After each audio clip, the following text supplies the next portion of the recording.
Hello दोस्तों। आज की वीडियो में हम बात करेंगे एक ऐसी इक्वेशन के बारे में जो क्वांटम मैकेनिक्स में काफ़ी ज़्यादा ज़रूरी है। जिस तरह क्लासिकल मैकेनिक्स में हमें न्यूटन के लॉ किसी भी बॉडी के मोशन को समझने में मदद करते हैं, ये लॉ हमें बताते हैं कि कोई बॉडी किस वेलोसिटी के साथ मूव कर रही है, उसका मोमेंटम क्या है और उसके बारे में हर चीज़ बताते हैं। लेकिन जब हम क्वांटम लेवल पर जाते हैं तो वहाँ न्यूटन के लॉ फेल हो जाते हैं।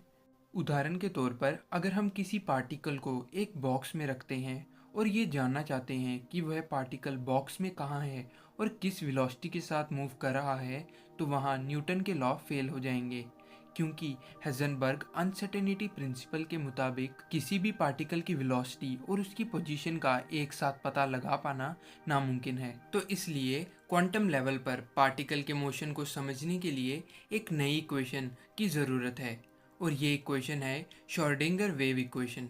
ये इक्वेशन क्वांटम मैकेनिक्स में उतनी ही इम्पॉर्टेंट है जितनी क्लासिकल फिजिक्स में न्यूटन के लॉ। श्रोडिंगर वेव इक्वेशन एक मैथमेटिकल इक्वेशन है जो पार्टिकल के वेव नेचर को एक्सप्लेन करती है। आज की वीडियो में हम इसी इक्वेशन को जानेंगे, तो बने रहिए वीडियो के अंत तक।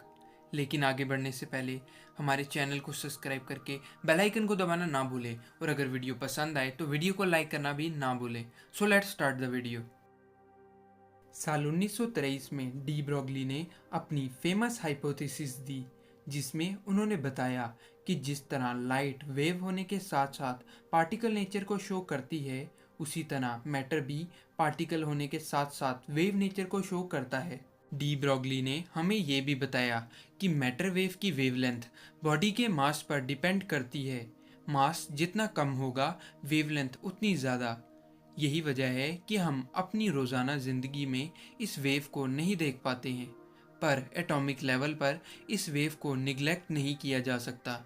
यही वजह है कि इलेक्ट्रॉन, प्रोटॉन और न्यूट्रॉन जैसे पार्टिकल के पास वेव नेचर होता है। पर अब एक बड़ा सवाल जो सामने आता है वह ये है कि ये मैटर वेव किस चीज़ की वेव है। जिस तरह साउंड वेव प्रेशर की वेव है, लाइट वेव इलेक्ट्रिक फील्ड और मैग्नेटिक फील्ड की वेव है, उसी तरह ये मैटर वेव किस चीज़ की बनी है। तो इसका कोई सीधा जवाब नहीं है। दरअसल जब भी हम ये कहते हैं कि कोई पार्टिकल वेव की तरह काम कर रहा है, तो इसका मतलब ये होता है कि उस पार्टिकल की प्रॉपर्टीज़ वेव की तरह हैं, यानी कि उसका पोजीशन, मोमेंटम एक्सेट्रा वेव की तरह एक्ट कर रहा है। और पार्टिकल की इन्हीं प्रॉपर्टीज़ को एक्सप्लेन करने के लिए हमारे पास एक इक्वेशन है, श्रोडिंगर वेव इक्वेशन। इस इक्वेशन को इरविन श्रोडिंगर ने दिया था। ये इक्वेशन जो आप अपनी स्क्रीन पर देख रहे हैं, यही है श्रोडिंगर की वेव इक्वेशन। आगे बढ़ने से पहले मैं आपको बता दूं कि ये इक्वेशन का टाइम इंडिपेंडेंट वर्जन है, यानी कि इस इक्वेशन में मौजूद सभी वेरिएबल्स टाइम के साथ चेंज नहीं होंगे। तो ठीक है, इस इक्वेशन में जो आप ये सिंबल देख रहे हैं, ये है साई।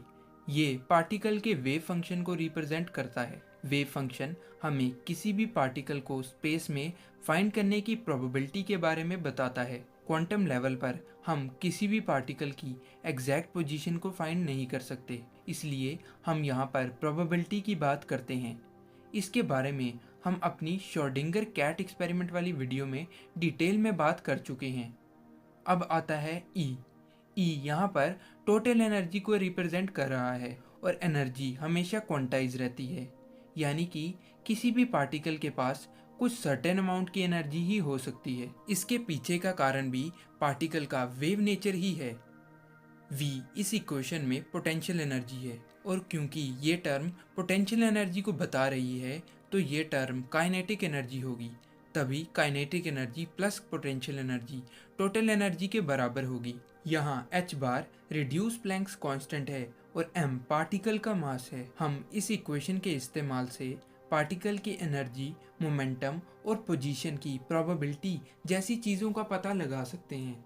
अभी तक हमने इस इक्वेशन के बारे में जाना है, लेकिन इस इक्वेशन का असली जादू तो इसके सॉल्यूशन में छिपा है।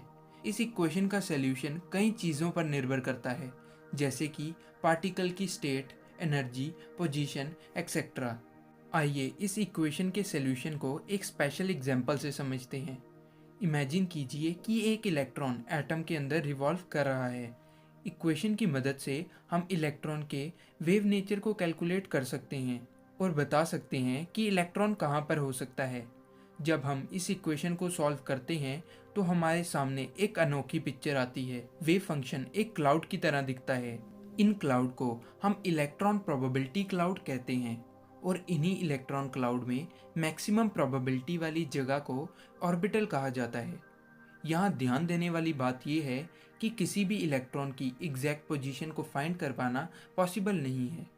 इसी तरह श्रोडिंगर वेव इक्वेशन की मदद से हम एक पार्टिकल के बिहेवियर और उसकी पॉसिबल स्टेट को समझ सकते हैं। तो आज के सफ़र में हमने ये देखा कि श्रोडिंगर इक्वेशन क्या है और उसके सॉल्यूशन से हम किस तरह किसी पार्टिकल के बिहेवियर को समझ सकते हैं। लेकिन ये सफ़र अभी ख़त्म नहीं हुआ है और भी कई राज हैं जो अभी खुलने बाकी हैं। कई प्रश्न हैं जिनके उत्तर मिलने बाकी हैं।